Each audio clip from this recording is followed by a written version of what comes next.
Avatar: The Way of Water. The movie opens with Jake Sully narrating his modest and tranquil life as chief of the Omaticaya Clan and raising a family with his wife Neytiri. His family includes his son Neteyam and Lo'ak, his daughter Tak, his adopted daughter Kiri, born from Grace Augustine's unconscious Navy avatar, and a human boy named Spider, the offspring of Miles Quaritch, who was born on Pandora but was unable to be brought to Earth in cryosta. While Neytiri distrusts Spider because of his human heritage, Jake can embrace Spider as his adoptive son. Yet, despite Spider being a human, all the kids get along well with one another, even Kiri, who has a soft spot for him. Spider is more drawn to Navy culture and traditions than his human background. They go about their daily lives as usual until they suddenly spot an unusual star in the night sky.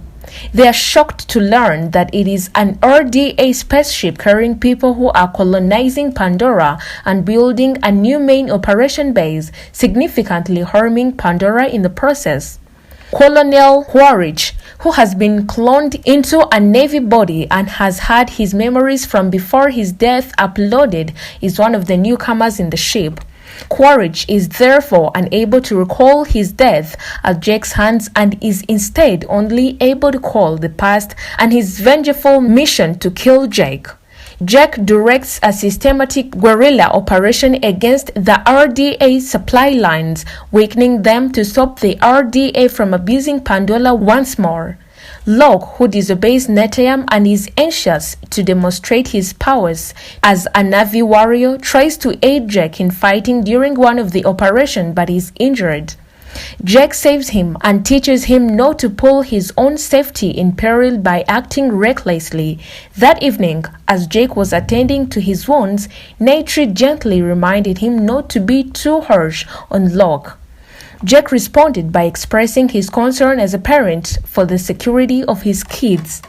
Quaritch, who is upset over the retaliatory attack on the RDA supply lines, launches a quest to find Jake and kill him. Jake's kids journey deeper into the rainforest on a joyful expedition with Spider. They are unaware that Quaritch and his team are nearby, exploring the location where Quaritch finds his human remains. They are present, and a perceptive Lo'ak observes and promptly alerts Jake.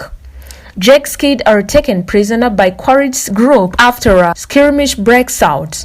Most of them are released when Jake and Neytiri arrived in time, but Spider is captured by Quaritch, who recognizes him as his son. On the ship, the RDA tries to force Spider to provide information about Jake, but she resists. Quaritch shifts tactics and addresses Spider as his son, while also providing more information about the Navy in exchange for Spider's freedom on his side. Spider educates Quaritch about Navy culture despite his reluctance and ignorance on his true purpose. Quaritch also had success training in Ikran flying monster to use as his vehicle. In the end, when the ship sinks, Jake, Quaritch, Neytiri, and Tak get trapped inside. After the Lo'ak and Pecan rescue Jen after he chokes Quaritch to unconsciousness, Kiri conjures water monsters to assist her in rescuing Neytiri and Tak. Spider locates Quaritch and saves him, but after seeing how cruel Quaritch was to Navy and how he prioritized killing Jake's family over being his father and being a good man, he decides to leave Quaritch and return to Jake's family. Jake and his family decide to permanently reside him with Metkina following Neteyam's funeral.